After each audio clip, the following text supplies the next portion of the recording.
देखते हैं दोस्तों, इतना कॉन्सेप्ट समझने के बाद मीनिंग ऑफ कॉस्ट की डेफिनेशन। तो कॉस्ट की डेफिनेशन क्या होती है दोस्तों? एक्सपेंडिचर इनकर्ड ऑन और एट्रीब्यूटेबल टू अ प्रोडक्ट और सर्विस। यानी कि कोई भी खर्चा जो क्या होता है दोस्तों, इनकर्ड होता है या फिर एट्रीब्यूट होता है, किसमें? प्रोडक्ट में या फिर सर्विस में, उसको बोलेंगे हम लोग कॉस्ट। एक मिनट के लिए आप इन दोनों को छोड़ दो। इनकर्ड मतलब क्या होता है दोस्तों? अगर आपने कैश को पे किया तो हम लोग क्या बोलेंगे? खर्चा क्या हुआ? इनकर हुआ। या फिर कोई खर्चा आउटस्टैंडिंग है, आपने अभी तक पे नहीं किया, तो भी क्या बोलेंगे? खर्चा क्या हुआ? इनकर हुआ। एट्रीब्यूटेबल मतलब क्या होगा दोस्तों? कि एग्जांपल के लिए आपने मशीन एक्स को रेंट में लिया। क्यों रेंट में लिया? प्रोडक्ट वाई को बनाने के लिए आपने मशीन एक्स को रेंट में लिया।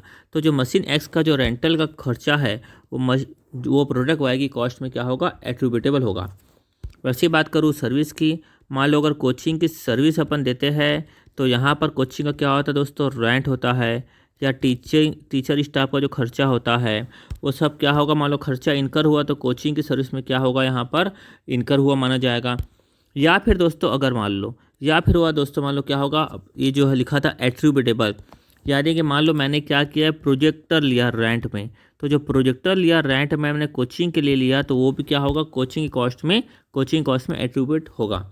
तो रेंट का खर्चा हुआ या इनकर हुआ, ये क्या कहलाएगा? टीचिंग की कॉस्ट का एक्सपेंडिचर कहलाएगा। क्लियर है? और जो प्रोजेक्टर है, वो जो उसका रेंट है, वो क्या होगा? कोचिंग की क्लास के लिए एट्रीब्यूटेबल खर्चा माना जाएगा।